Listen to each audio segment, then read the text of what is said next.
Hello everyone, my name is Edward, alongside me there are Wes and Jared, and together we will be commentating the fourth and last race of the Xmas GT3 racing series. We are here at the Autodromo Jose Carlos Pace, better known as Interlagos. 4.3 kilometers, 15 turns, and 1 hour of good racing. In the first 3 races, we've only had 2 winners, Alessandro Izzo and Luca Wunsch. Will we see a different winner today? We will see. Jared, Wes, how are you guys? I'm good. We've actually got a different person at the top in practice at the moment, so you're thinking about getting another different winner. We could have that on the cards, and everybody seems to be in BMWs here at Brazil. That's an interesting one. We've seen a lot of different cars in the past races. I was just reading the driver's chat before the race, and I was seeing some drivers actually disliking the BMW, but it looks like they all choose it. The reason they choose it as well, I believe, is because the reason I was choosing it when we raced here a couple seasons ago in iRacing Normal, it was because the high altitude, apparently, something to do with the turbo on the other cars, or something along those lines. I believe that's why people use the BMW here, because it's a little bit faster. Yeah, we'll see how the race will pan out. Anyways, we're talking about the 2 different winners, and Alessandro Izzo, the driver that has 2 wins, is only in 5th place right now after practice. And Luca Wunsch doesn't look like he is in the race as of now, and I don't think he will join the server anytime soon. So that may be a sign of a different winner today. So here we are, auto qualifying, 30 minutes of qualifying to decide the pole sitter of the race in Brazil.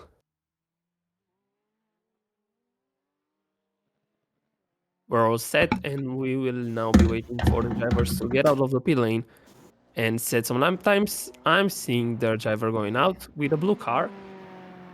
And also here we have a Ferrari. So we're seeing some different cars today, not only BMW looks like. Hey, nice to see Chris again.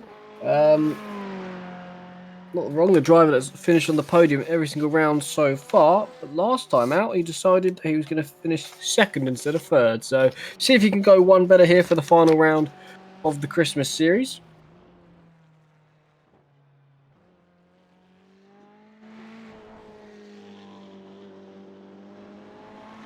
Also means he'll be involved in the raffle as well for the Motors Garage subscription.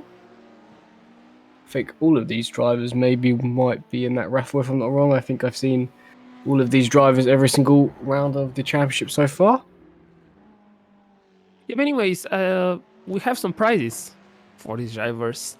And I'm just wondering, how are they approaching these races, when you are actually racing for something, for a prize, if I'm not wrong, there is money involved in this. So, I think there is a much different approach to a normal racing league. Yeah, there's some iRacing credits for the top 3, and they're always helpful. So you do want to win that, or you want to win anyway, but it's always another incentive to go for it. I think the ones that are looking at getting those will be Chris, Alessandro, maybe Estefano, and Alessandro Islo Francesco, for sure. maybe. Alessandro Yeah. Islo is the driver who won the first race and also the last race. In the second race, he actually finished second behind Luca Wunsch. And Luca Wunsch, when he came here, he absolutely dominated the race. It was, if I'm not wrong, in Silverstone, and he finished 21 seconds ahead of Alessandro Izzo, who, even though he is the fastest driver right now, in that race, he looked incredibly slow comparing to Luca Wunsch. Anyways, talking about Alessandro Izzo, in the last race, he has done an amazing race to win it. After pitting only one time when all his opponents pitted twice in the race, he has done an amazing race to save fuel. And, we were both screaming with, if you remember, because he was going so slow to save fuel and managed to cross the line. Yeah, he was completely off the accelerator. It was completely coasting in some corners. It was It was mad. I thought a few times that the engine had cut out and that was it, but no, he was just absolutely coasting along, trying to save as much fuel. He had Chris chasing him down after doing the quick dash of fuel in the pits, try and chase him down. Not able to do so, but I wonder if he'd do that again here. I'm not sure how possible that is. 40% obviously in capped for all the cars. I don't know if he'll be trying to do that again. It worked for him, so if he can do it, I don't see why he wouldn't try again. Yeah, it was risky. You know, we have here in Romania a saying. It's something like I will say it in Romanian. In Romanian, it's ulciorul nu merge de multe ori la apă, and it means something like you cannot do and risk the same thing more times and actually working all the time. So, you know, I don't think it's the safest way to go, especially considering the fact that Alessandro Izzo is a super fast driver, and we are watching him now finishing the lap. Is he going in first place? No, he must have gone too wide. I don't think it counts. I think he may have gone too wide onto the technically the second to last corner. Yeah, we're seeing a lot of drivers going wide, especially in the last two corners in turns 12 and 13. There in Juncao, a lot of drivers are going very wide. So I don't actually know where are the track limits on the track, because this time we did not have the driver briefing before the race.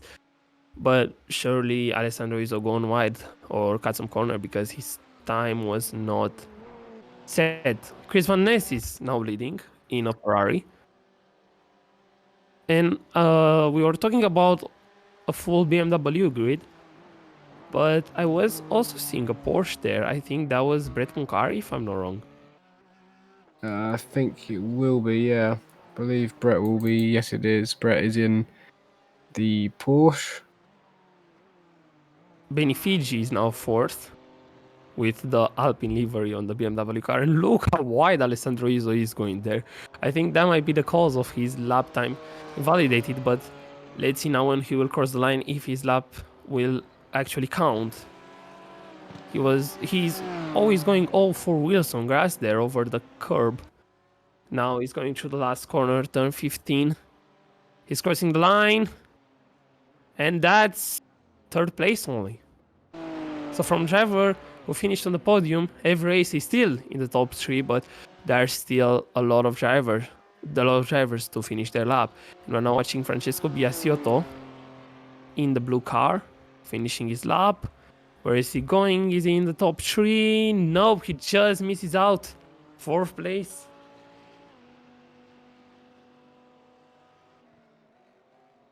Quite close at the top, a 10th between each driver in the top three.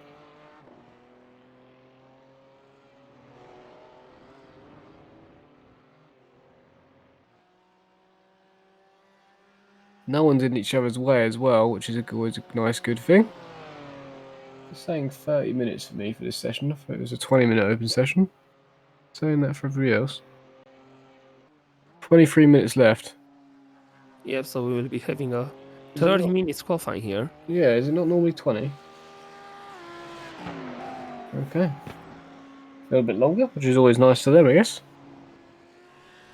Wes, last time we raced with the Xmas GT3 series, we've had a pretty boring race, not much overtakes, till the last 10 minutes when we had all sorts of madness. We've had Elias Stromer, I think, leading the race, or Baraya Tato, I'm not really sure, but anyways, no, it was Elias Stromer leading the race, and then he boxed. We thought he will recover, but he had a 40 seconds time penalty where it was incredibly bad for him. Then we've had Chris Van Ness boxing, and we thought he will recover to Alessandro Izzo, but the Italian driver just managed to get the car home with the amount of fuel they had. I'm curious, Wes, what would you make out of this race in comparison to this one in Interlagos? And we obviously have a much different track here. Yeah, massively different track. Good thing about Interlagos, I say, is I think it's really good for GT racing and racing, obviously, in general. I do think there's quite a lot of overtaking opportunities compared to the Roval we had, for example, last time out. see this track a lot longer. Not the longest we've done this season, but longer than the Roval. Yeah, more overtaking spots. Turns 1, 2, 3. I'd say even you could maybe do a turn 5. Maybe turn 12 as well. And of course, down the back straight, you can always try and get some slipstream and go for a move. So I think there's a lot of great overtaking spots here. Looking at how close the field is, we are guaranteed close racing in the GT3s, whether it's at the front or the midfield. It's always nice compact racing, but it does look like we will have a race for the win here. I've just noticed that Elias Stromer in the BMW, I've looked at his livery. It's an ASR livery, and it is absolutely lovely to the point where I think there's even their names on the side of the car, which is just gone to the pit. But it does look very nice, and I think the ASR logo is in got the German flag on it on one side, and I think it swaps on the other. It's a very nice livery with nice attention to detail. No, it's German on both sides, but or is it? No, I think it's not. It's German on one side, and I'm not sure what it is on the other. But yeah, it's lovely livery, which I always look out for liveries because I do enjoy them a lot. But yeah, I do think we have a lot of good racing here. Leon is still in his Christmas livery. Also, everyone, welcome to 2022. We are in a new year. It's a great way to start a new year with some GT3 racing. Yeah, but I didn't even mention it at the start. I wanted to mention it, but I completely forgot. We're now in 2022, and this is our first race with the Anti-Stall series. So, yeah, obviously, huge thank you to everyone who makes this league possible, because it's an incredible amount of work. It doesn't look like it. I remember before joining it, I was thinking it's very easy, but when I join here commentating and also seeing how much work is being done in social media, being part of that team, it's absolutely amazing. And yeah, here we are, 2022, New Year. I hope that everyone who watches it has a beautiful New Year, and everything they wish they will achieve. We're talking about Interlagos, the circuit, and I find it very interesting, the name of Interlagos. I don't know how many of you actually know it, because I haven't knew it before, like 1 week ago. I heard the first time about it. Interlagos is the name that it comes from the fact that the region the track is located in is located between two large reservoirs. So that's something about Interlagos, which is very interesting to know. And also, you were talking about liveries, Wes. Something that I'm noticing every race is Benny Fidge. He's always running Formula One liveries on these cars, and they look absolutely incredible. I remember in the second race, if I'm not wrong, he used the Williams livery on the Ferrari car. In the third race, he used an Alpine livery on the Lamborghini car, and now he has the Alpine livery on the BMW. And they always look so interesting. Yeah, I want to just point out the livery he's got this time around. The fade of the metallic, I believe, paint that it's got on the blue. You could really see it. It's really shines really well on. Almost gets the glare off from the sun. It's actually fantastic to look at. It's really pleasing. It does look like someone has polished that a lot, more than I'd ever polish any car ever. But it does look very nice. The attention to detail there by whoever created that is spot on. Yeah, and you said that liveries are a very, very big part of this, and they are for iRacing. And I always wondered how would real life work with drivers designing their own liveries, and I think it would be incredible. Like, I'm seeing some Instagram posts with different designers designing racing cars with their helmets, like Lewis Hamilton's helmet as a livery on a Formula One car, and also Max Verstappen's and other drivers, and they just look so beautiful. And sometimes I'm wondering how would real life look in that way.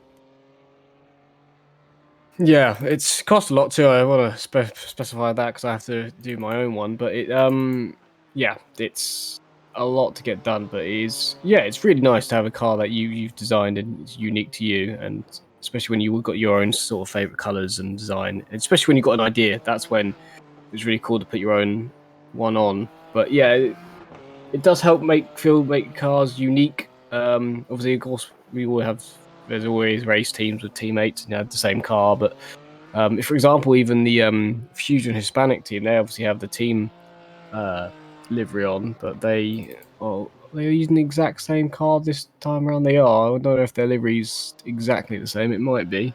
I'm not sure. I'm gonna have to look out for that during the race, see if their team livery is actually identical or whether they have unique characteristics. Maybe. Alessandro Iso set a purple sector, second sector, coming back to our qualifying. But then he has set 2 yellow sectors, which means he has been slower than his best lap, which is obviously not great, and that's not an improvement on his lap. Oh, it is. He's gone second. So, JJ Parkinson got disqualified from qualifying. He got spun round at some point apparently, and has been disqualified from qualifying. In P9, so that's his quali done. Joe Pinder is back in the BMW, back in the Ford. I remember watching Joe Pinder in the second race in Silverstone.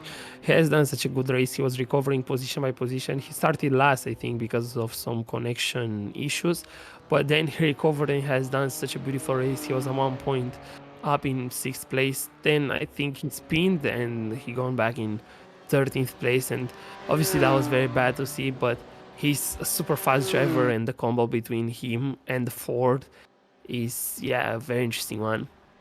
Anyways, for now, what? Does he just go improve?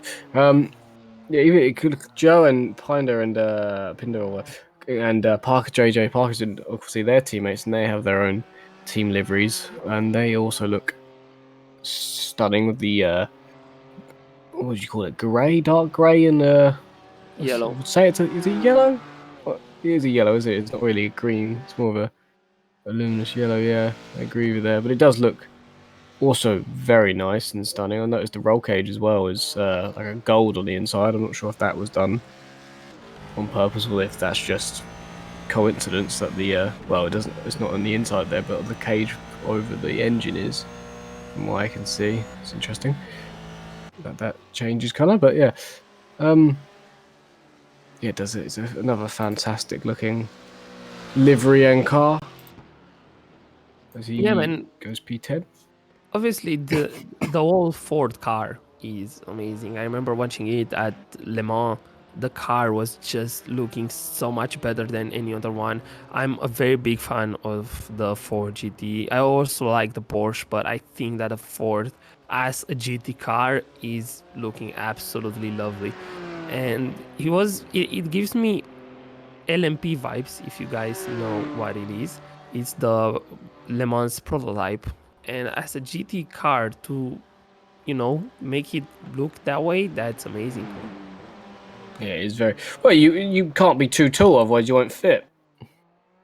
Can't remember what the height was. I know Jeremy Clarkson can't fit in one. How tall is it? I can't remember. Does anyone know off the top of their head? That'd be a good factor. Chris improves in the Ferrari. He's now done a 32.1. Not much of a gap, but he stays pole for now and improve makes it a bit wider. It is a very close top four, isn't it? Look at them there. 2 tenths between the top four. So Chris is now absolutely going for it after finishing third in the first 2 races, then finishing second. Maybe he will get his first win here in Interlagos, but we still have a long, long way to go till the end of the race. We are just about past the half of qualifying, so it's a long way to go. We are now watching Joe Pinder. We were talking about the Fords. He is the driver in the Ford, but he's a long way behind everyone, 1.9 seconds. So I don't know if this gap is caused by the Ford or if it's caused by him with the lack of laps or something, because as you've mentioned at the start of the stream, we have a lot of BMWs, and I don't know if the gap between the cars is that big actually.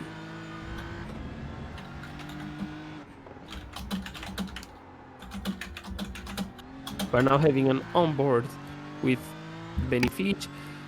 Benifij has finished the first race in 10th place. The second one he was 6th, and in the last race he was on a podium in 3rd place.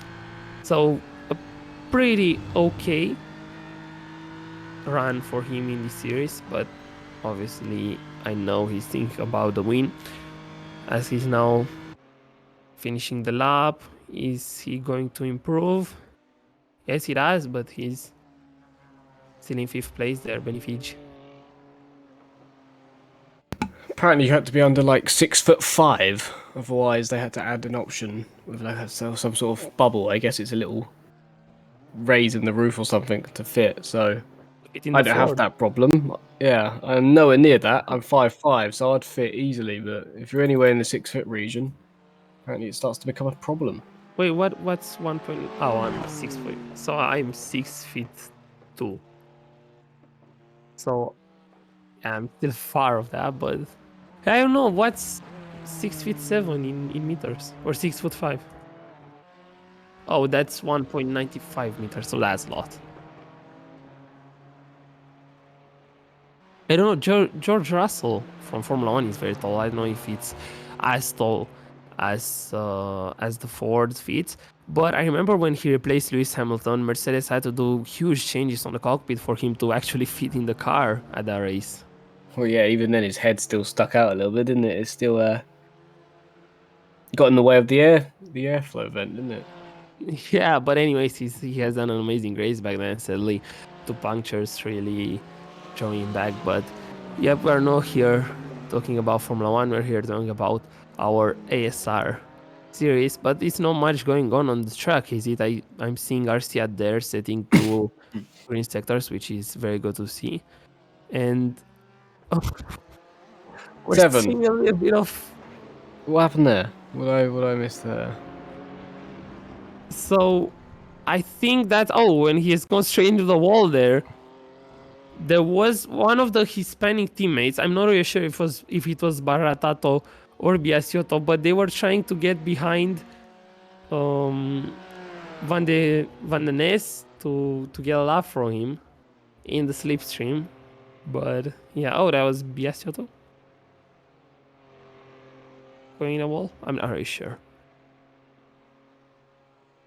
So 7 out of the 11 drivers, 7-11, are in BMWs. So we started off the season with nearly everybody in a Porsche, and we've ended it with everybody in a BMW. So yeah, it just shows how dependent on what type of track it is, depending on what car you go in for the GT series.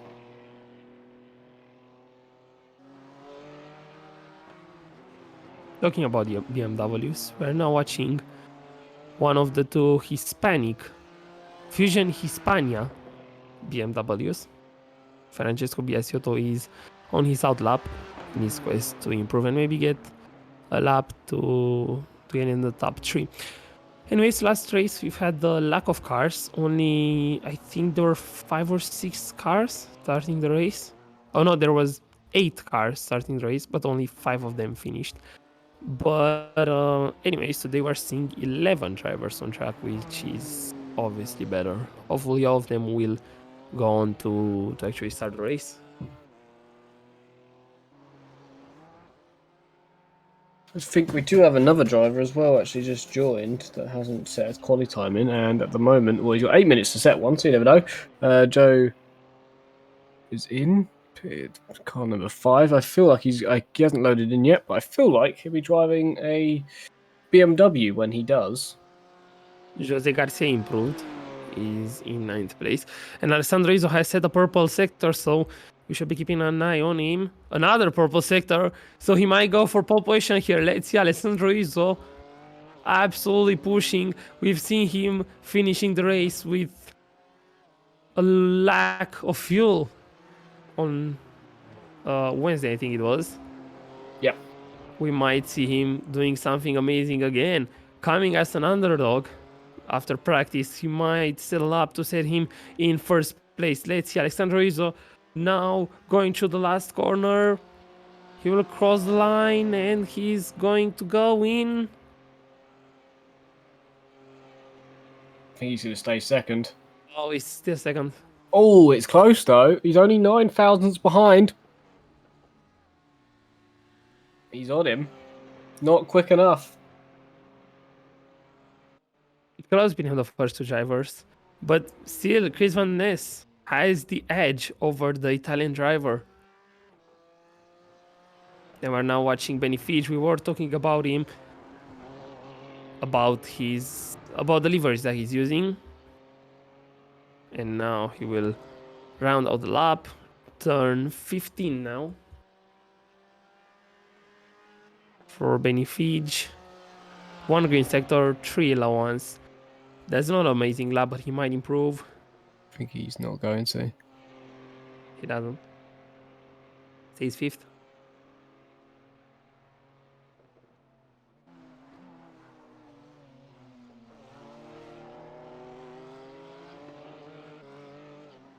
I don't know about you, but Brazil to me is an iconic circuit because it gives me one of my first memories of racing, and that was is that Glock. Oh, yeah. And that is probably my first ever. I think no, actually second because the first one is Hamilton going in the gravel in the pit lane in China. But it's like, well, they're one of the main ones, big sporting history moment, and that's one of my sort of first memories of racing. And it was this circuit, and I just fell in love with that. And then, of course, it made drama where most years too. Vettel going backwards, the rain that you would get at Brazil. It's a fantastic place to end the season. You never know what's going to happen. It's a natural, brilliant circuit. What I mean? There's elevation change, good fast corners, good overtaking. Leon's just gone P7. It's good racing for all as well. You can follow around here as well, I think, pretty well. Good for multi-class racing. It's a very all-round good circuit. I remember when they said about building a new circuit in Sao Paulo and getting rid of a rainforest. Why would you want to do that when you've got this brilliant circuit sitting there? You don't want to get rid of this. Money, Wes. That's the Yeah. answer, money. Yeah. Who Like, cares about history when money's involved? yeah. Like, also, Formula One, I know will be going back to Qatar for, I think, 2022, that is? Who No, did they sign a 2023. 10-year deal with? Was that Jeddah? Yeah, Or from was it? next year they will be going back to Qatar. But as far as I know, they will not be going back on Doha. They will go on a new street circuit.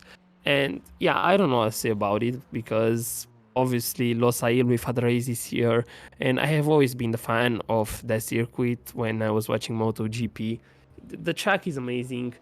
We've seen an incredible race this year with a lot of punctures, controversy, Max Verstappen recovering. So, yeah, I don't know. A lot of tracks with history or fun tracks to drive on are being replaced with street tracks. Obviously, this year we'll be going in Formula One at Miami, if I'm not wrong, in the 3rd or 4th race.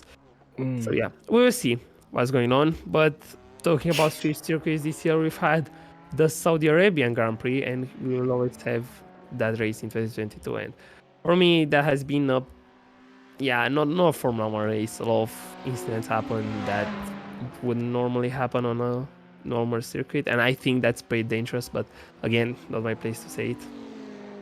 I think Strandro. Oh, he's pitting. I thought he was going quicker there, but he's pitted. Interesting that he pits with a couple minutes to go. Just being reminded on the stream there by Kevin saying Kimmy's still trying to find the the exit when he decided to make that was very good moment again. Oh, it's just a brilliant circuit, isn't it? Yeah, But he's found the exit now. I remember 2012, I think it was between Vettel and Alonso, and that was one of my first memories of Formula One. Obviously, I remember 100% the first race that I have watched was the 2008 Turkish Grand Prix. I have no idea, thinking back, what happened in that race. But I remember the 2012 Brazilian Grand Prix. I was watching it with my family, and it was absolute crazy that year with Vettel recovering and taking the title from Alonso with 2 points.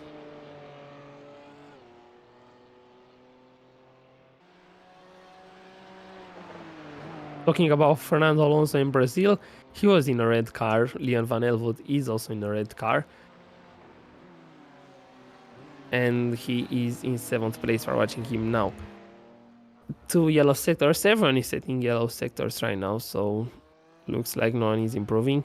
But we are going to finish qualifying in 2 minutes. So, yep, I think this is how the grid will pan out because no one is on a fast lap right now.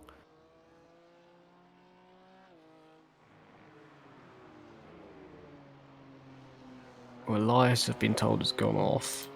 Gonna go have a look and see how bad he's gone off. Has he had a motor? No, he's just parked it. He hasn't actually spun. Yeah, it's a pretty Where is he calm. going? Elias has got out of the way, and when I mean like he got out of the way, he's he's gone and parked it. Like he's gone behind a barrier and found a different exit to go park behind. We were talking about Kimi Raikkonen.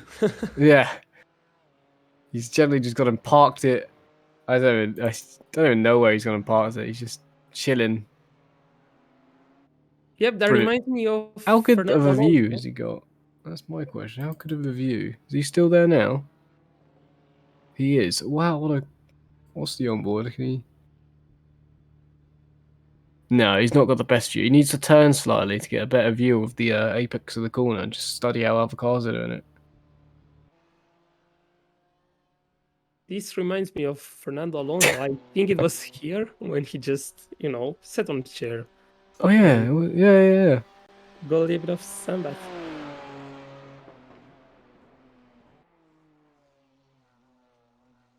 Only 20 seconds left of this qualifying. And as I've said, I think this is how the qualifying will end. Liam Van Elvoet is on a good lap. I was just starting to write down sometimes, but Liam Van Elvoet might just I can ruin tell you it. he hit the apex of turn 10 really well because I'm sitting with Elias just watching everyone hit the apex of that corner. So he's definitely hit that apex. What is he doing? He was weaving on a straight. Oh, he's boxing. Is he boxing? Yeah, he was just 2 wheels on the grass there and he lost some time. Benefici is also going 2 wheels on the grass, but he hasn't lost as much time as the Dutch driver. Benefici, the German driver, now rounding out turn 15. We're seeing the checker flag being waved and Benefici stays 5th. Doesn't improve. Francesco Biasiotto also set a green sector. Another green sector. Maybe Biasiotto will improve his lap. He's one of the only 2 cars. Oh, Chris Van Ness set the purple sector. Let's see. Alessandro Izzo is in the pit lane. So Chris Van Ness will start in pole position today's race. Biasiotto stays 4th. Can Chris Van Ness go even faster in this qualifying? He now rounds up the lap. Doesn't improve, but he gets pole position. Ah, Elias has now disappeared. I was just... Someone's going to have to remind me to take some pictures of that. I was just sitting with him, looking at the scenery there.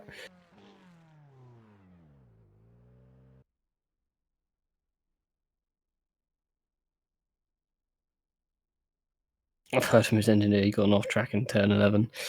Well, he's also found... was that Leon maybe that got an off track in turn 11?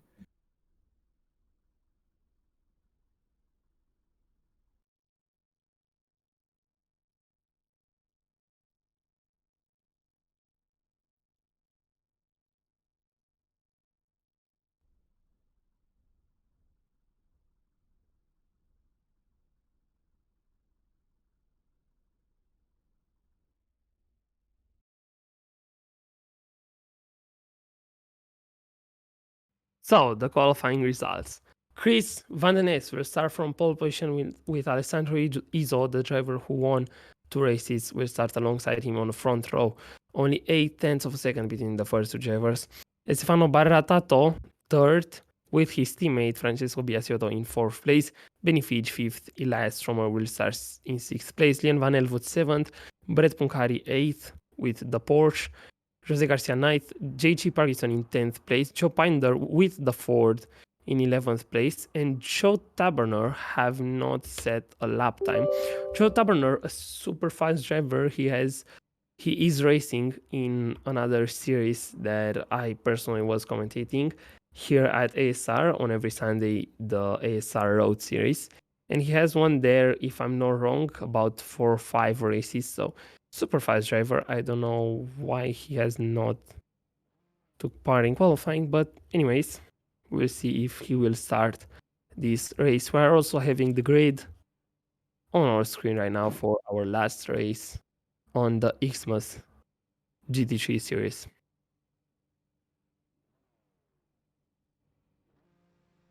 Wes, if you would have to put your money on a driver, who would you put it on? Oh, well, the safe bet is Alessandro, I think. But if you want to go with 8 thousandths of a second between the top two, jeez. If you want to go with a determination and a very nice story to end this Xmas Championship, you would say that fate would say that Chris will take the win. But Alessandro's already taken 2 wins this season.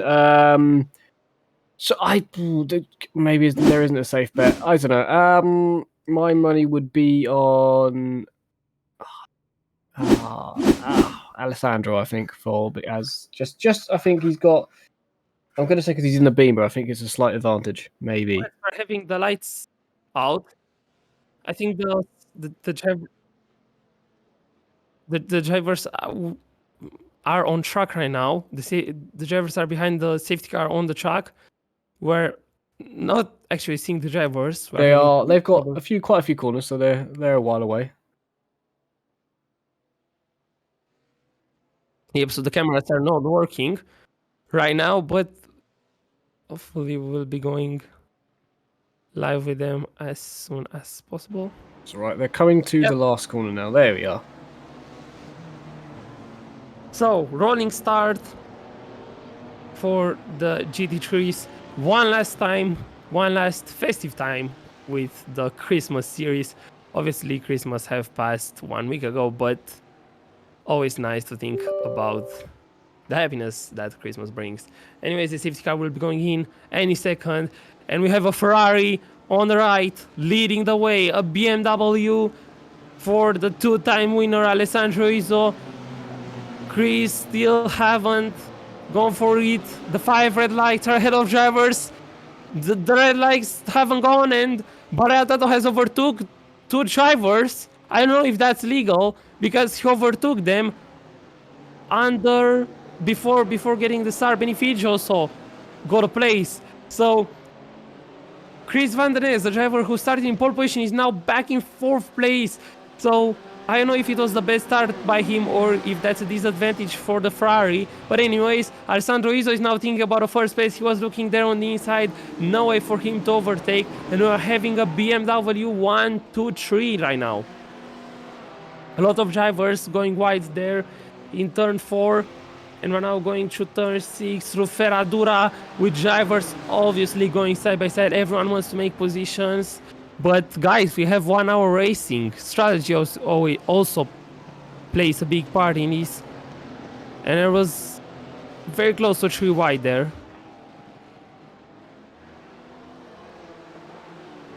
All very clean though. I was watching through the sort of mid to back of the pack, very, very clean. They're still not sorted out, by the way. They're still side by side for P7 here. Leon now going to get past, I think.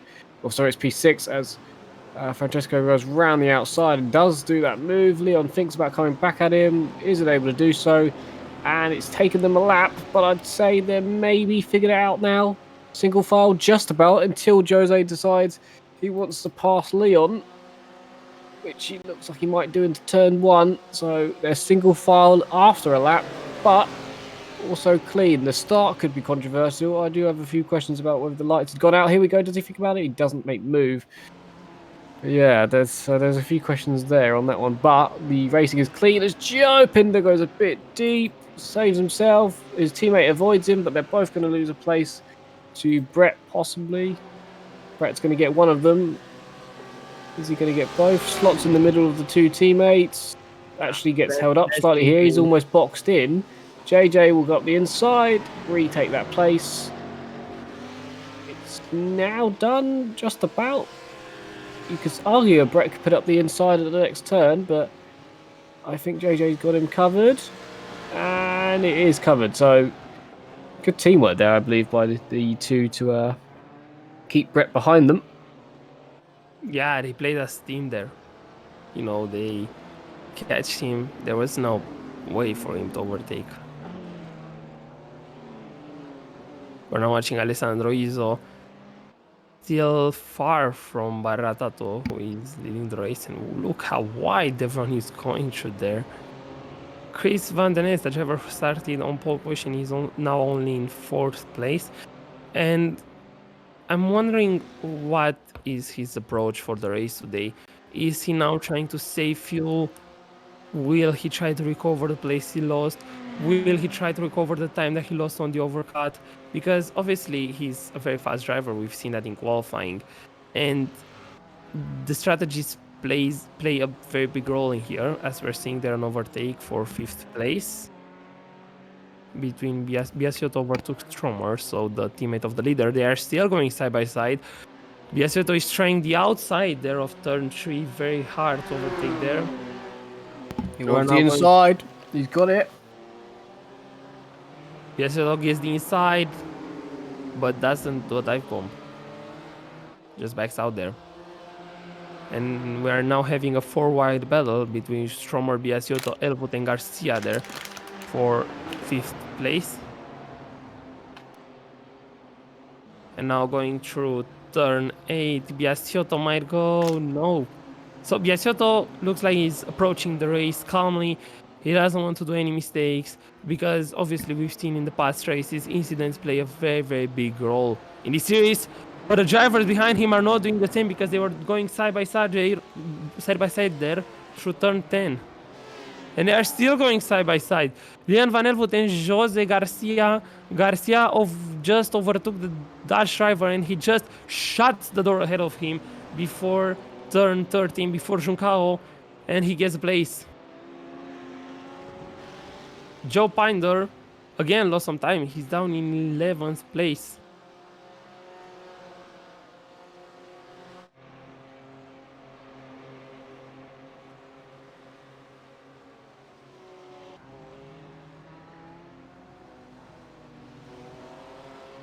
It's because Joe Pinder's been off the track. He's had to miss turn 2. He went too wide in turn 1 and just understeered off the road, so that's why he's fallen down the order. Elias Stromer still thinking about a move. There was an incident. I think Jose Garcia is losing a lot of places. Garcia, he spun into Leon. So the two drivers that were battling, they lost the, let's see. Oh, yeah, that's Garcia's fault. Nothing Leon could have done to avoid this. Absolutely nothing. Jose Garcia, 2 wheels on the grass, lost the backhand, and then has just crashed into Leon. Very sad to see, but both are able to continue the race. A battle that we're seeing right now is between Elias Stromer and Francesco Biasiotto. Francesco Biasiotto looks like he's faster than the German driver, but still he's not finding a way to get past him. Maybe now, Juncao, and then we have a long speed run to turn 1. Biasiotto up the slipstream.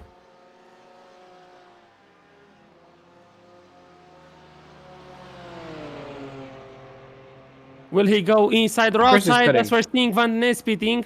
Van Den Ness there was in the pit lane. Oh, and that's a dive bomb. That's a dive bomb. Oh, and he collided with a wall. He crashed with a wall on the inside, and I think he crashed on the wall on the outside. Francesco Biasiotto. Absolute disaster for the driver. We are having a replay, and oh, he has just gone a little bit there, too close to the wall. A little bit too close for comfort, and he has just touched it and gone straight. So that's Elias Stromer keeping the 4th place. I don't know what happened to Biasiotto. Is he still in the race? I think but he has certainly lost a lot of time. Probably a little bit of body work as well. We will see how much of a difference that would make. We have seen Van Den Ness pitting, and as I was saying strategy plays a big part in his races. So he's trying a different strategy. The undercut, we'll see if that will work out on the long term.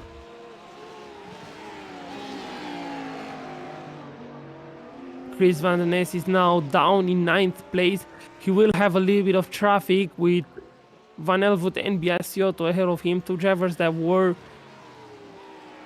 have been involved in some incidents. He will have to overtake them. As we're now seeing Gigi Parkinson close to Brett Punkari. So we are now having 4 BMWs in the first 4 places. Gigi Parkinson is close to Punkari, but not close enough to try and move in turn 1.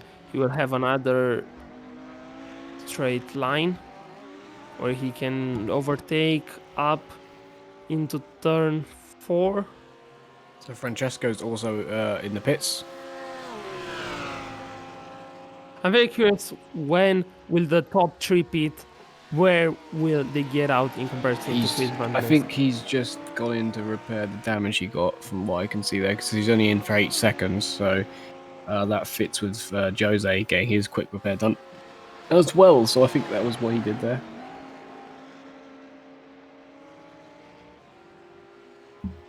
We did not have any information about the start, if it will be investigated or not, but as you said, we have some questions about it because, I think Das Baratatu has gone and started the race way before the lights gone out.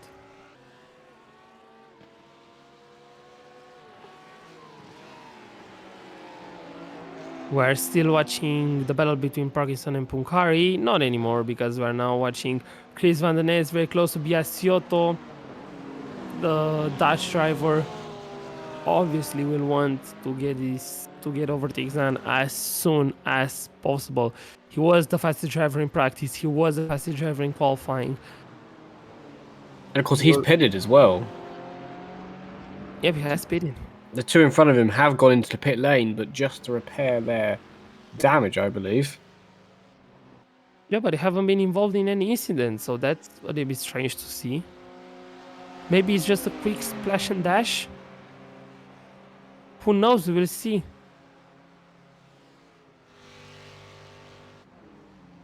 Oh, yeah, I was thinking about the first 2 drivers, so there were the 2 drivers ahead of him. Yeah, both of them were involved in incidents. Both Elvoet and Biasiotto, and Elvoet was just going wide there.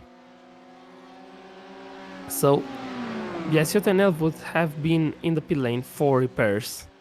Van den Ness haven't been in the pit lane for repairs, has been probably for fuel changed, fuel refilling.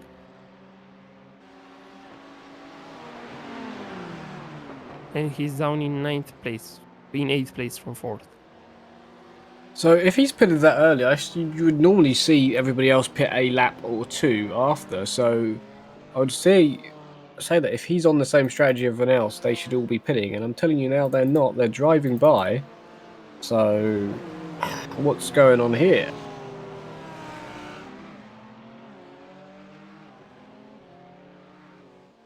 Does it? Okay. So Chris Van den Ness had a penalty. Would it be a 5-second stop go, or because I can go have a look and see if you just. So there are all sorts of confusion in this race.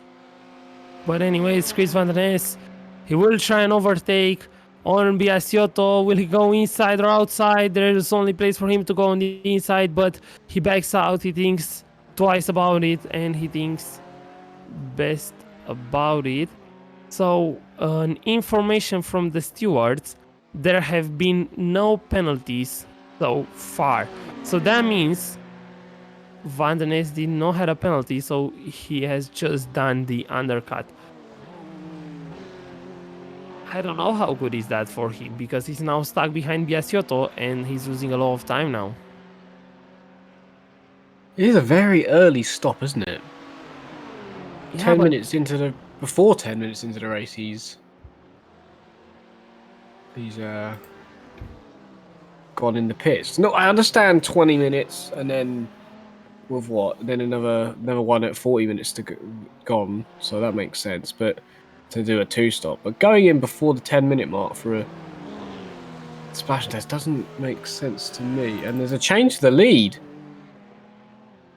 Wes just got the information that the race start procedure will be investigated after the race. For now, there are no actions taken.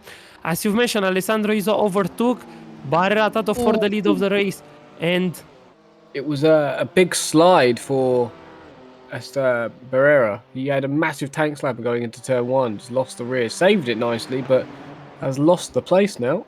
so the Hispania cars are now playing a very big role in the battle for the win because Barrera was ahead of Iso. Iso overtook him, but Van den Ness is stuck also behind a Hispania car, but he doesn't seem like he takes any opportunity because he's stuck there for about 3 or 4 laps now.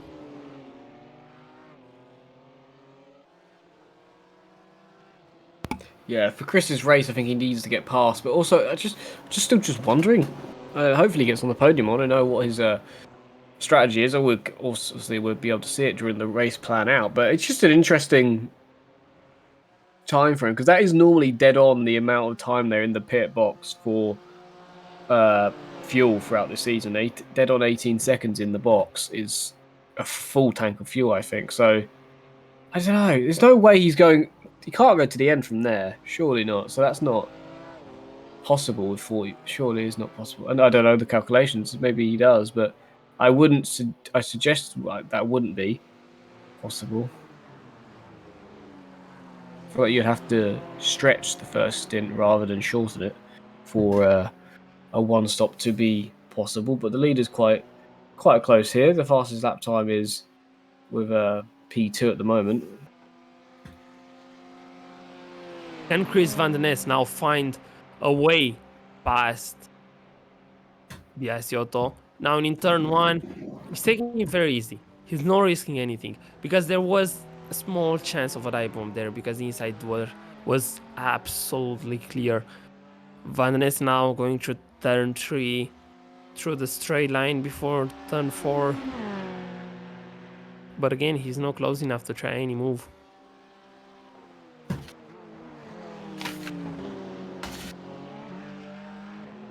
It's not impossible to overtake on this track, as we've seen a lot of overtakes. But Chris Van den Ness is not risking anything. Anyways, you've mentioned about the strategies, and he pitted so early, only 10 minutes in. I don't think he will be going to the end. That's impossible. Because if he will be going to the end, then everyone will be going to the end. Maybe everyone will do a 1-stop, meanwhile he will do a 2-stop. That's the only explanation. Or he will do one more pit stop than everyone, because otherwise that pit stop made no sense. Anyways, the battle between the first and second driver is surely not done because Barrera Tato is still close to Alessandro Iso. What was looking like job done for Iso, he looks like it's not.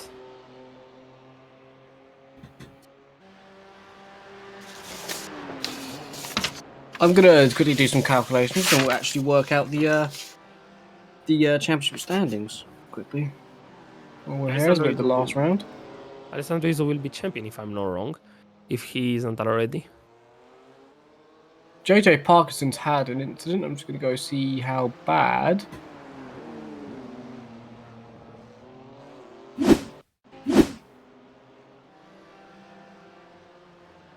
He's gone. He's spun at the Hamilton Verstappen or Vettel corner, maybe. That might make more sense if I say Vettel corner. Luckily, hasn't hit anything, but has had a spin.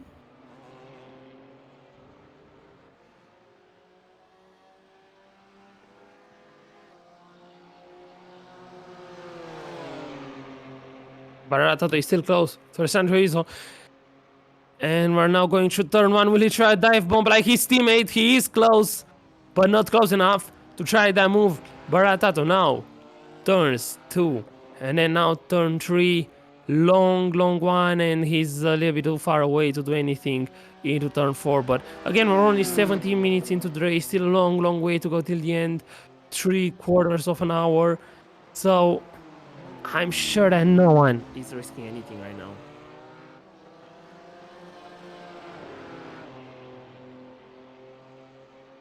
So that's many. Just realised that the you get championship points for qualifying too, don't you? Top 5 get 5 points, 4 points, 3 points, 2 and 1. So I can't work this out precisely because I don't have who started where. So I'm gonna have to find that to work that one out. But I do believe that Alessandro obviously will be in the lead of the championship. But whether it's a done deal before we turn up here or not, not a done deal in the race though. He has really got pressure from behind here.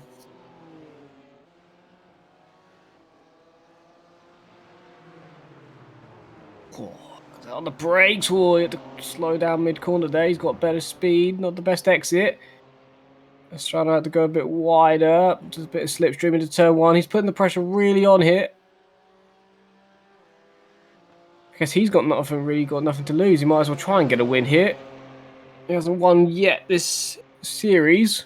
Will he look to the inside? He does. Brakes a bit later. He's alongside. He's up the inside as well. Is he going to make the move? He's backed out slightly. Has to wait another lap at least. That's something you just don't want to do there, because we've seen Alessandro Rizzo, he left there a little bit of space. Also, Baratato wanted to back out and they were very close to contact. Baratato is very close again, but no move into turn 4. So we will be having to wait more laps to see a move there. Now they are both going through turns 6 and 7 through Ferradura, and then we'll be going to turn 8. Is close, but no move through here for Baratato. Now turn 9, and then we will be having turns 10 and 11. Turn 11 is also an overtaking hotspot. Will he try one here? No, he doesn't, but he's keeping the pressure on, and to go like this for another 40 minutes, any mistake can appear from the Italian driver at the front of the race, because it's very hard mentally to go a race on the limit a lap after lap after lap.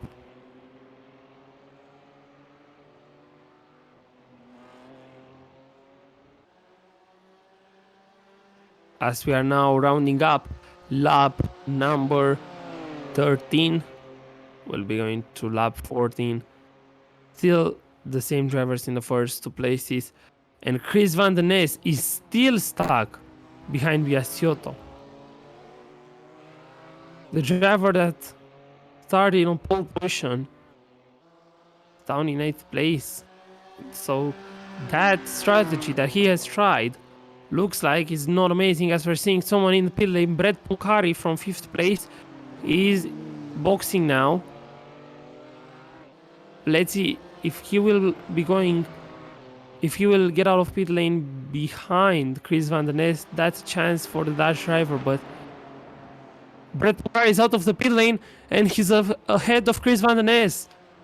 Oh no, he's not. He's in the pit lane. 14.8 seconds he was in his pit box for. Just keeping an eye on that. So it was less time than Chris.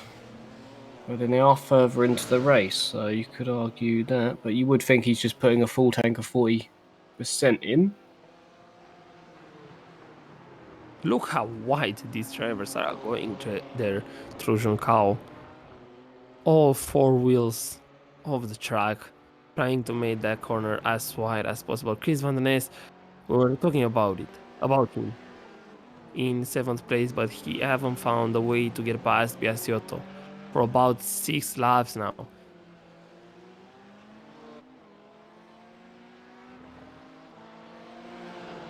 I don't know what's happening to him. Maybe he had just not found anything. Oh, and there's someone going slow. There's Ian Van Elwood getting overtaken by Garcia, and he's going wide again there through turn 9. I don't know what happened to him.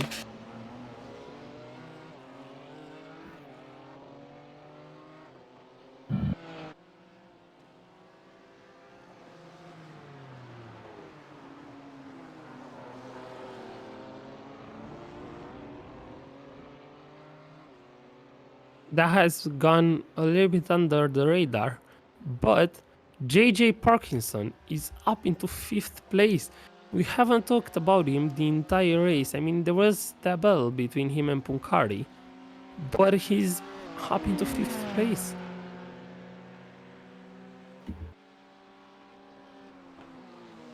Anyways, as any GT3 race, these minutes between the 20 minutes period and before the 40, it's a pretty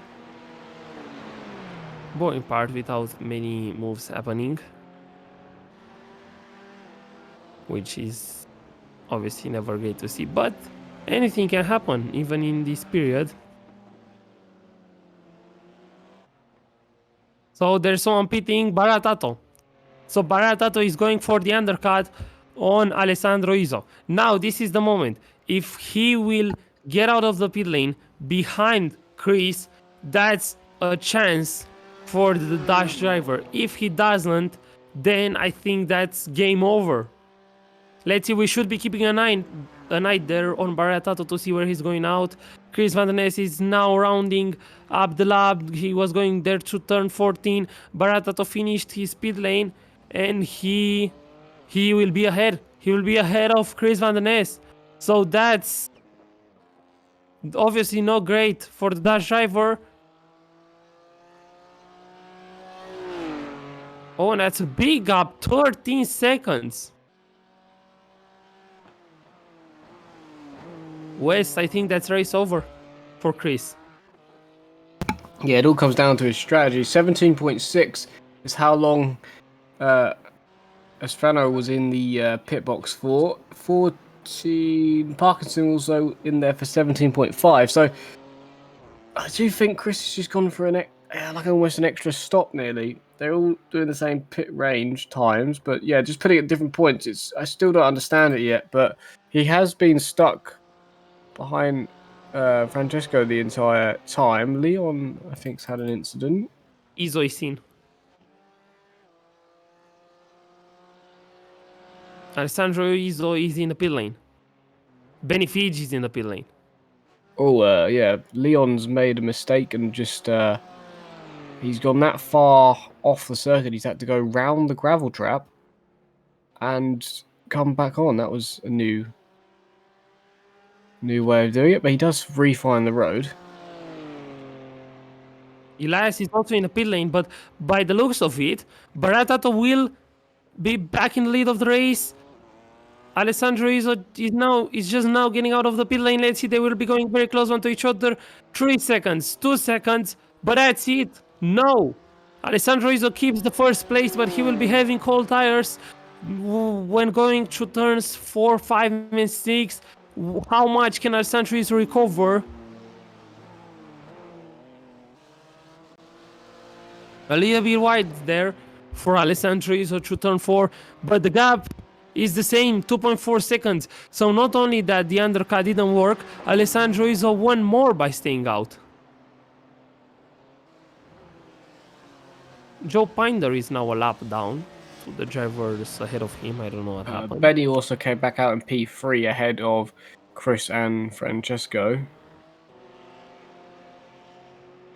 Yeah, Elias has dropped back quite a bit. I'm not sure exactly why, because his pit stop is 18.6, so I'm not sure. He's done exactly the same. He's taken 2 seconds longer than everybody else in the actual pit lane itself, but he has dropped a big gap behind. Yeah, I don't know if you guys know that meme that was made after the 2019 Le Mans race, I think it was, with the huge BMW, because that BMW, when it's around other GT3 cars, is huge. Like, that meme is absolutely on this race, because Biasiotto is making his car as wide as possible to not let to not let Chris overtake, and Chris has been stuck there for about 10 laps now.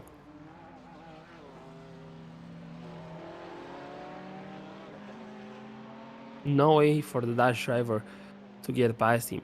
And he's now also seeing the podium because Benifig is only 1.5 seconds ahead of the two. Chris Van Ness is now closer. Will he try one down the inside? No, he doesn't. I don't know what's going on, Chris. Doesn't want to risk it. Doesn't want to just launch one down the inside. Yeah, but he's losing a lot of time. He's in 5th place, and he will do much probably one more pit stop than everyone else. So yeah, I don't know what his strategy is, but we will see that as the race pans out. Alessandro Iso is 2 seconds ahead of Baratato, so the gap remains the same there.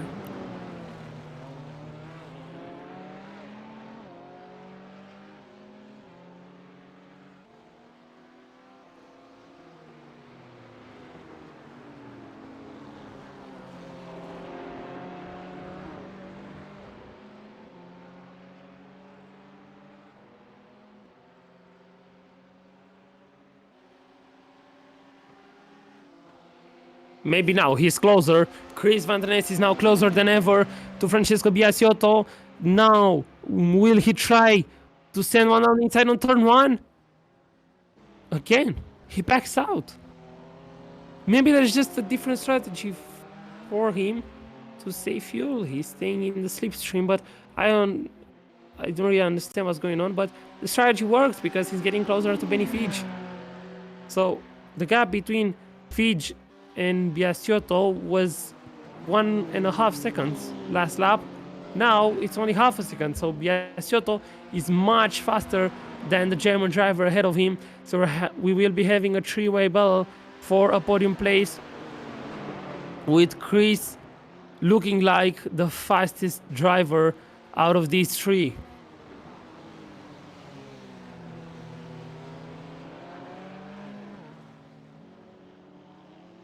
When's when's Francesco gonna pit?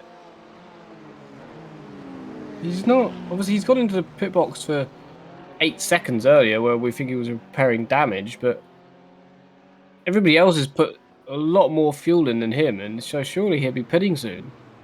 Maybe him and Chris will be doing the same strategy.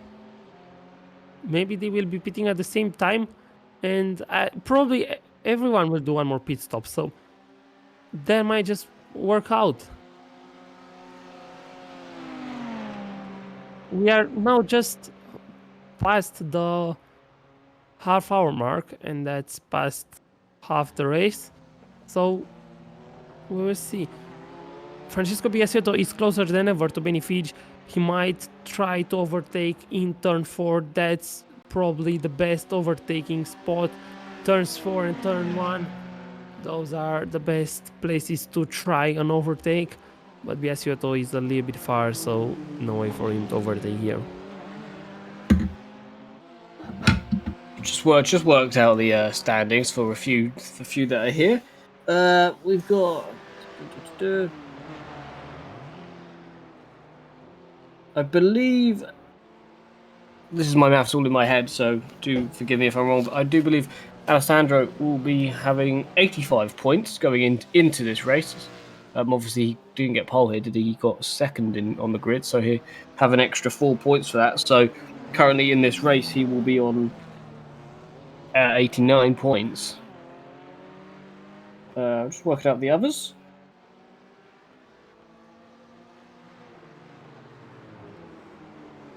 That was a little bit wide there from Benfica.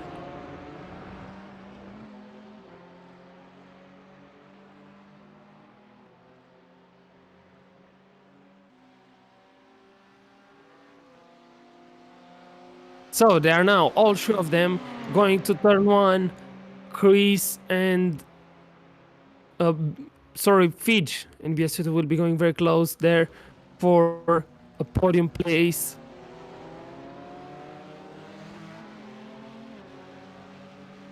Now going through turn 3, and then We'll be going to turn 4. There's a car in the pit lane. Joe Piner, hopefully he will not get involved in his battle. He does, because he's not moving.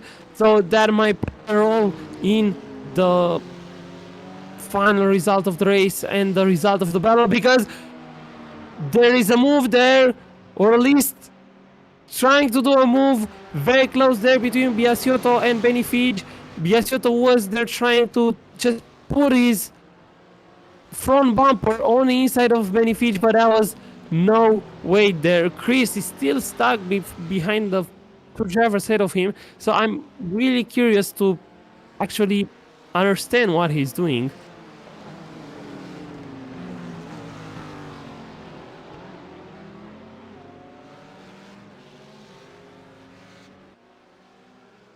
We're clearly seeing a lot of different strategies in here. The 3 drivers that are on the same strategy are Iso, Barrera, and Benifige. They have pitted in about the same lap. But Biasiotto and also Chris Van der Ness are on completely different strategies. There he goes in. Thought it would be. So, P4 pits. he boxes now with 27 minutes to go. Do you think he will be going till the end? Yeah, that's with to the end. out of fuel? That's to the end. That's a one. That's to the end. That.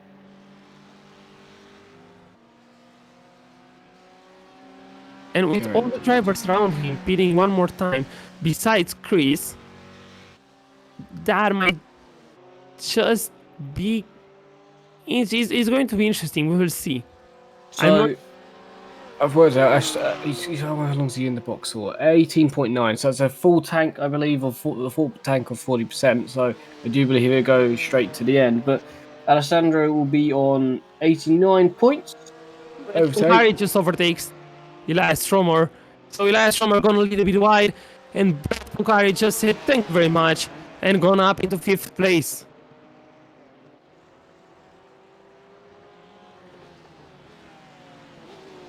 So, will Chris now pits? Will be going in the pit lane, or will he stay out? That's the question. He will now go through Juncao, and now this is the moment to see, will he stay one lap or will he go in? Or is the overcut going to work because he has a slipstream, something that Biasiotto did not have, and Van der Ness is in the pit lane. He's gone in.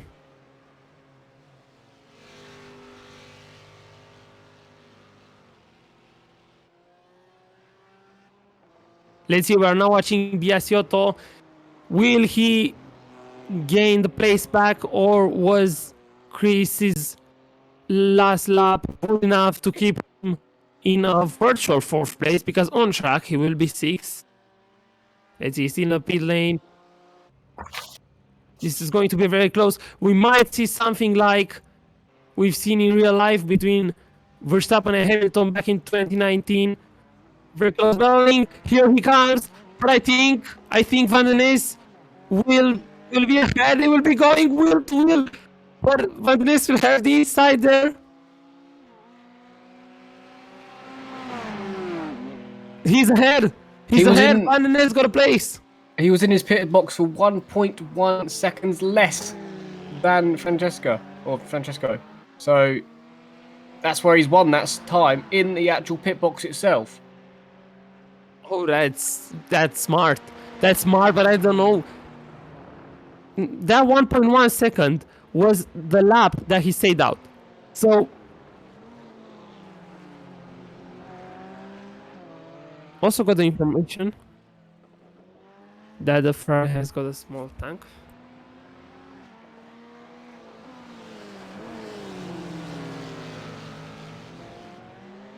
So if he's got a smaller tank, it still doesn't explain earlier.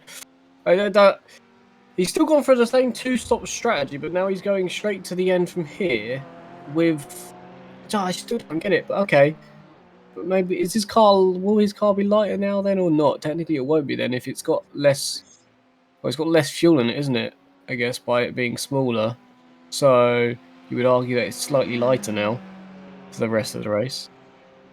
5 liters less fuel. So now the real question is, how much does 5 liters matter? And I can tell you that it's actually more than you think in racing.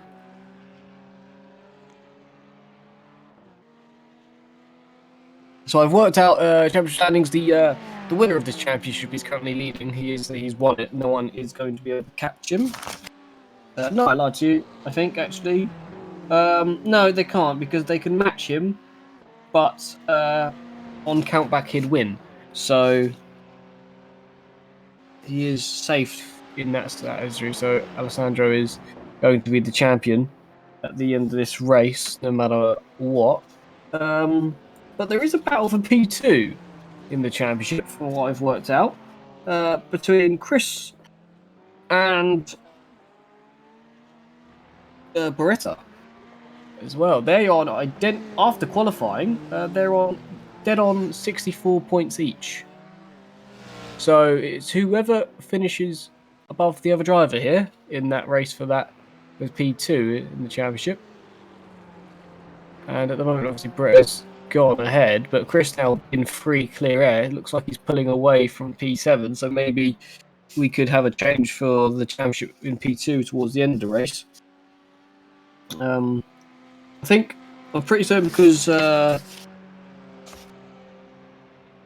Francesco did not finish in the Charlotte Roval race last round. He was 12 laps down in the end. I don't believe he gets any points for that, does he? If he didn't cross the line, I think. Francesco, yeah, he was That would classified sixth, but I don't know. Yeah, he was. So he didn't cross the line though to finish. So in my head, he wouldn't get the points for that. So I haven't given them to him. In my head, anyway. So he's on 45 points, a bit further back. So I'm not sure whether he will get the points for that one or not. But as he didn't finish, I didn't think to give them to him. So I'm going to continue to work out the rest. But those are the ones that are here today in the fight. I'm going to now work out a few of the rest that are here too. Obviously, I didn't work out Luca's because Luca turned up for one race and that was about it. So he's not involved in the championship fight. But I'm going to try and work out who will be P4 because obviously second and third on identical points. I want to see if anyone else is involved in that fight. I'm just going to work out whether Betty is involved or not. No, he's not, because Chris finished twice in third place and then in second place, and ahead of him were only Iso, Barrera, and Wunsch in all the races, so that there's no way there was anyone else involved in that battle. Anyways, 20 minutes left, and there's Brett Punkari going in the pit lane. So, if my calculations are right, Chris, not only that he will not pit anymore till the end, but he will have the lightest car because he has pitted the earliest. So maybe this is going to be an advantage. He finally got past Biasiotto. He's now in clean air. No more cars between him and the drivers ahead. So who knows? Maybe he will be able to get on a podium place, because we've seen before he entered the pit lane, he was faster than Benny Fidge. And with clean air, who knows, maybe he will be able to close up to Baratat also. But yeah, that's only a matter of time. 20 minutes to go till the end of the race. And this is it, game on for, as you've mentioned, Wes, the second place in the driver standings.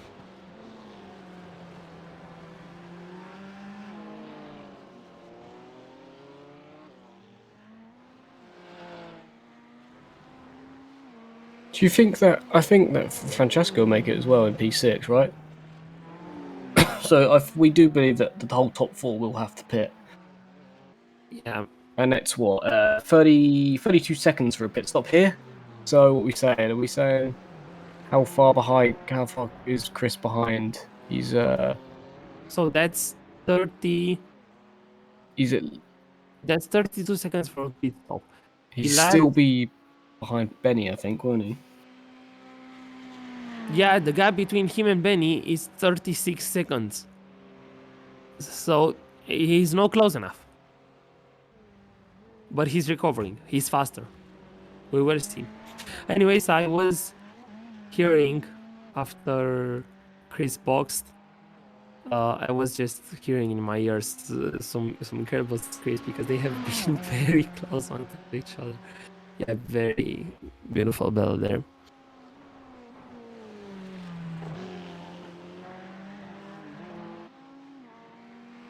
Anyways, we're now seeing some battles from distance, just for some drivers to set laps as fast as they can to round the Interlagos circuit. And there's Alessandro Iso going into the pit lane.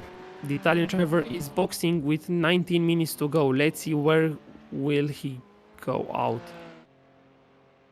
But the gap between him and Barrera was 8 seconds for the pit stop. I don't know what happened to Barrera because he was very fast in the first stint, and after he boxed, he was losing a lot of time. So I don't really know.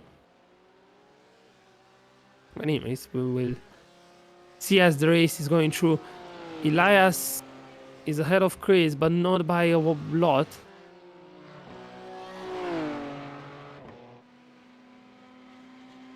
Oh no, he's there. 10 seconds. So that was a lap car. That was a lap car behind him. 10 seconds between Elias and Chris. Alessandro is all boxed and he's now behind Benny Fitch. 1.7 seconds between the second and third driver.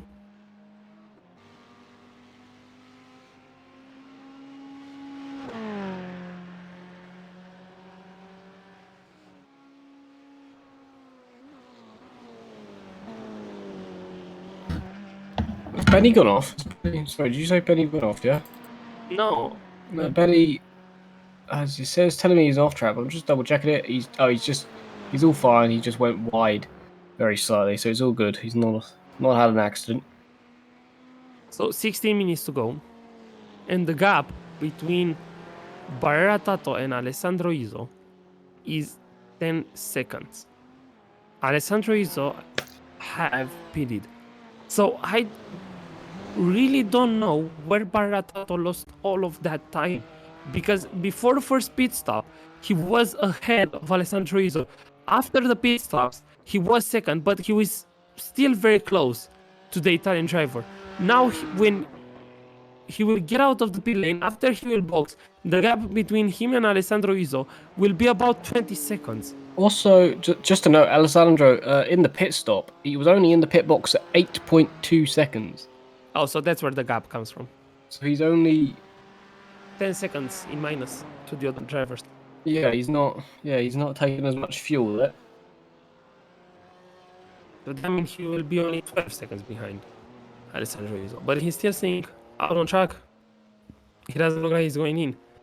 There's Biasiotto going again in the pit lane. Yes, you're right. So that means Chris might go again because he's pitted for 4.1 seconds. There, he stopped in the box. So, did he just not have enough fuel to make it to the end, and he's at the pit again? Maybe. Is he? Yeah, Wes, but that means Chris will have to pit again as well because remember he had put in his car less fuel. Because he stayed 1.1 second in minus. There's a lot of calculations going on, isn't there? There's a lot of. Yep, I'm doing a lot of calculations. Me to actually calculate the gaps and the strategies. You are doing a lot of calculations to work out the standings, and these are obviously not our places to do these sorts of calculations. And we were talking at the start of the stream about the 2012 Brazilian Grand Prix, and I remember at the race, I was doing all sorts of calculations. Every time Sebastian Vettel was doing an overtake, I was thinking if he will be champion or if he will not. I think at that time I was cheering for Sebastian Vettel. I might be wrong. I really don't remember. Anyways, I was a kid. I really didn't know much about Formula One, but I was seeing Red Bull, and I was obviously as a kid like, wow, that's Red Bull, amazing. I hope that guy wins. But yeah, a lot of memories. Obviously these cars are much more different to our thing back then. Anyways, Alessandro Iso is now behind Benefij, who is slower than Baratato. I don't know how much will this count at the end of the race, but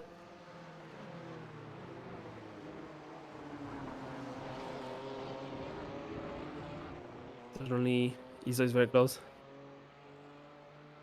And now through the straight line, on the run to turn 1, they'll be going very close. Alessandro Iso.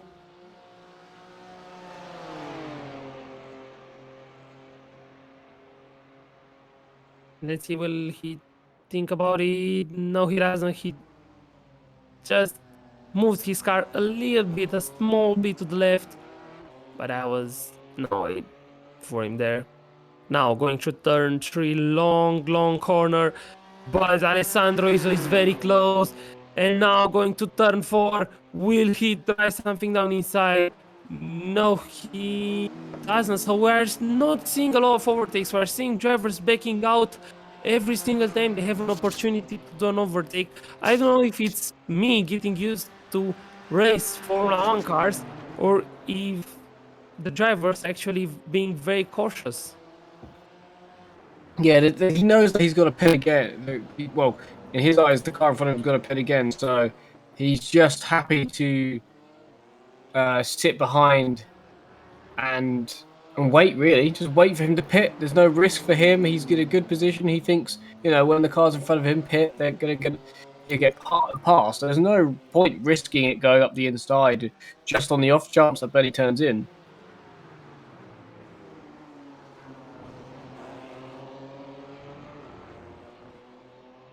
Again, going on the run to turn 1. Baratato is in the pit lane. Alessandro Iso will surely overtake him. But will he also overtake Benefij? They were very close, and I think they're... He's going for it. Yeah, he's turning up the inside, and he is through. He's done it on the brakes. He's outbraked Benny. Or to be fair, I say outbraked. Benny didn't really put up a fight there. He did just sort of see him come down the inside and decide that he wasn't going to fight that battle, as Beretta was in the pits for 9.3, so a little bit longer than Alessandro. So the calculation's still happening. Very interesting here. Everyone on slightly different strategies. Of course, Benny now staying out as well. So everyone on very different strategies. So this is lots of calculations and different approaches to this race. So I've worked out that in the end, Benny is on 50 points. So technically, going into this race, he is 4th. He's actually ahead of Francesco, because I don't think his result from Roval will count, as he didn't finish across the line. And Elias is on 46 points, I believe. So he's actually also ahead of Francesco going into this race, of course. He is also ahead of him at the moment, too. No, he's not. I lied to you. No, he is. He is ahead of him at the moment, isn't he? So, yeah, the battle for 4th actually pretty close here as well in the standings. And they're not too far off Chris.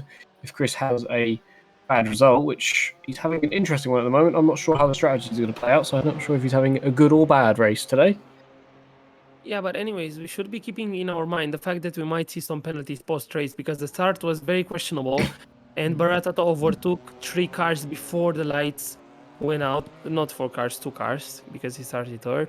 And yeah, we might see a penalty for him post-race, which obviously will change the face of the race. Elias is now in the pit lane, so Chris will be going to 4th place. That's virtually for Chris, 3rd place, but we don't know for how much time will Benny stay in the pit lane. Benefij is still in 2nd place. Oh, and there's someone going wide.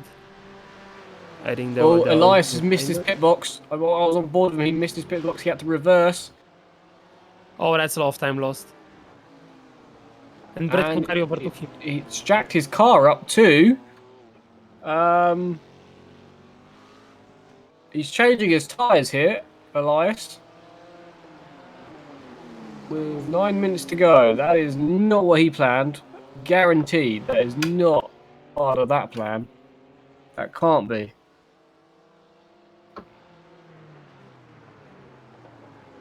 He's changed his tyres. He's done a 35.5 stop in the end, so that's not gone his way. He will come out in P7. I'd say that's Elias out of the equation now.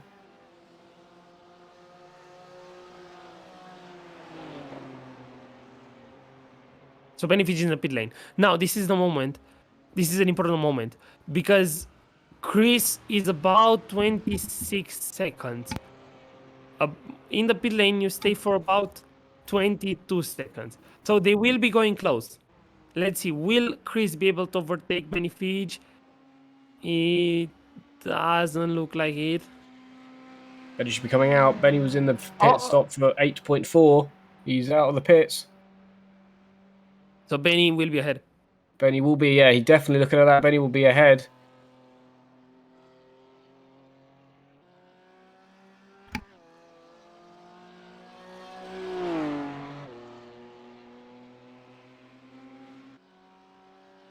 So Alessandro Rizzo leading the race.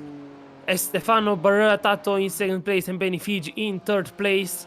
Chris will not be able to get up to a podium place after he started in pole position.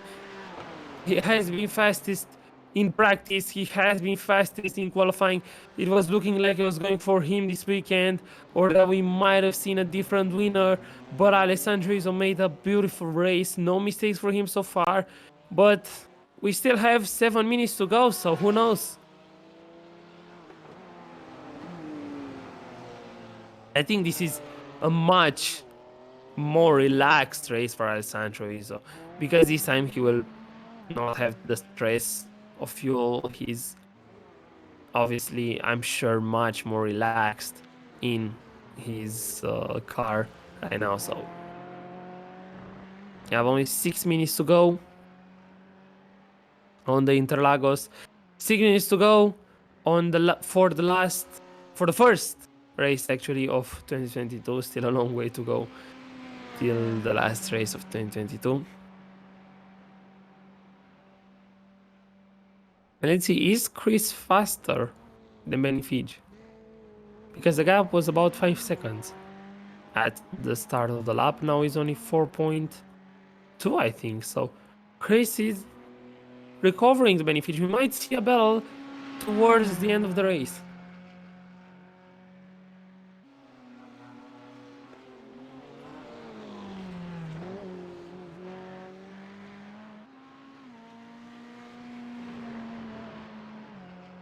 Chris Van Den Ness, the driver that hasn't changed cars since the first race. He has been with the Ferrari from the first one till the last one, and he has been on the podium in every single race. Now he is 3.3 seconds to Benny Fish. He's faster. He's recovering about 1 second per lap. Will he be able to get to the German driver and don't move? It's going to go till the last couple of corners because he's not recovering enough to get him before the last lap.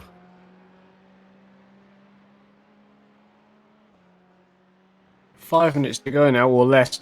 We'll see what he does because of this time. But I'll actually be able to see the lap time now, as he hasn't pitted that lap, so we'll see now. If he did a 34.7, what does Chris do? A 33.2, so 1.5 seconds quicker Chris was on that last lap. So we have 3 laps to go, and Benny and Chris is 1.5 faster than Chris. So Chris is 1.5 faster than Benny. So that means with 3 laps to go, he will recover 4.5 seconds. So that's game on. It's game on, but it did take Chris a long time to pass Francesco earlier. So I don't know if it's just as easy as turn up and pass him here. Yeah, but he was very cautious. He was very cautious behind Biasiotto. He did not want to get involved in any incident. So maybe this time, obviously, when you see the podium so close to you in the last lap, obviously he will not be that cautious as he was before. If he will see the smallest gap, the smallest opportunity, he will go for it and take it. We're now going to turn 11 on the second last lap, I think. We will be having only 2 laps to the end of the race, if my calculations are correct. 1:33, we might see 3 laps.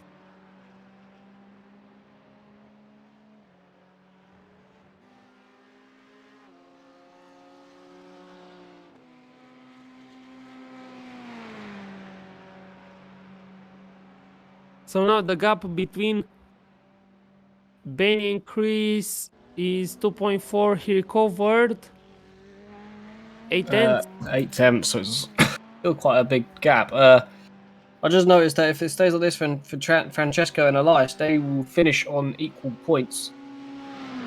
And JJ Parkinson had another moment. He actually spun in front of the current leader. So he's all fine. Everyone got away unscathed. 2.2 between Benny and Chris is not enough. Pues, there's not enough.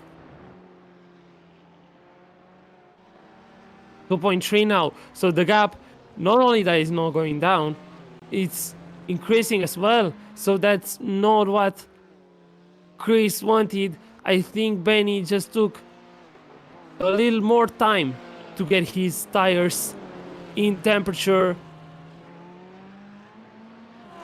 My question is, does Chris have to pit? Because we said before, obviously, he pitted after Francesco, and obviously he has to put less fuel in because he's in a smaller, got a smaller tank. And we saw Francesco pit to, I think for safety, I think just to put a little bit more fuel in to be safe. But Chris is pushing. Like, does he have to fuel save in these last few laps, or is he good? Like, does he know? Well, surely he knows. I'm sure he knows. White flag, I'm getting. So this is the final lap, apparently. So this is the last lap. I think this is it. Chris will not be able to get to Benny Fitch. 2.1 seconds in the last lap.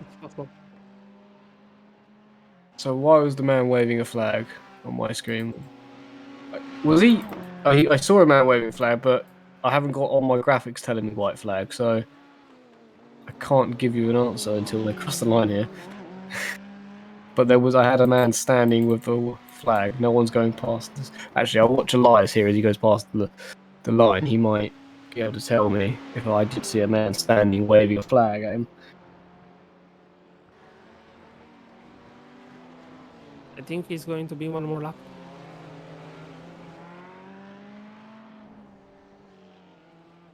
Yeah, I have a man waving a white flag at them, so I think they're on it, but it's not. It's telling me lap 38 or 39, so the timer is up anyway now, isn't it? No, it's the end of the race. It's the end of the race. We're seeing the checker flag being waved. So Alessandro Iso is the winner for the 3rd time in the Xmas GT3 series. So it has been an Xmas hat-trick for the Italian driver. Baratato will finish in 2nd place. A lot of time behind Alessandro Iso, and Benny Fitch will get another podium. And for the first time in this series, Chris Van den Ness will not be on the podium. That's very sad for the Dutch driver, especially considering that he has started this race on pole position. Brett Puncari will finish in 5th place. That has gone a little bit under the radar, but he has done a beautiful race. He will finish 5th. 6th is going to be for Francesco Biasiotto, who has put an amazing defense on Chris Van den Ness. That was the defense that saved Benny Fitch and put him on the podium. So that's something to take into consideration. Elias Stromer in 7th place. He will also go and finish the race. But we might see some penalties post-race because the start incident will be investigated.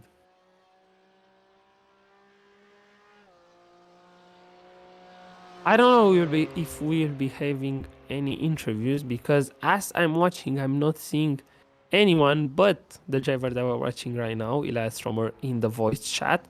So I'm not really sure if we will be having any.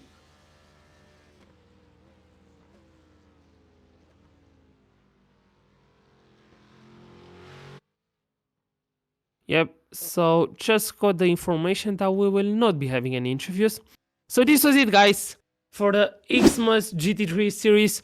4 races that were eventful, fun, and beautiful to commentate. Alessandro Iso is our Xmas champion with 3 wins. Luca Wunsch also won one of them, and these are the results from the race. Iso won, Barra second, Fitch third, Chris Van der Ness in fourth place, Punkari fifth, Biasiotto sixth, Stromer seventh, Parkinson 8th, Binder 9, Garcia in 10th place without finishing the race. Elwood haven't finished the race either, and Joe Taberner haven't started. We're still gonna be a bit of donuts here in a way to celebrate the end of the series. Don't forget, tomorrow we'll be having the W12 series with the Formula 1 cars with actually very interesting and intense races. And yeah, this was it for the Xmas GT3 series. Wes, any words to sum it up?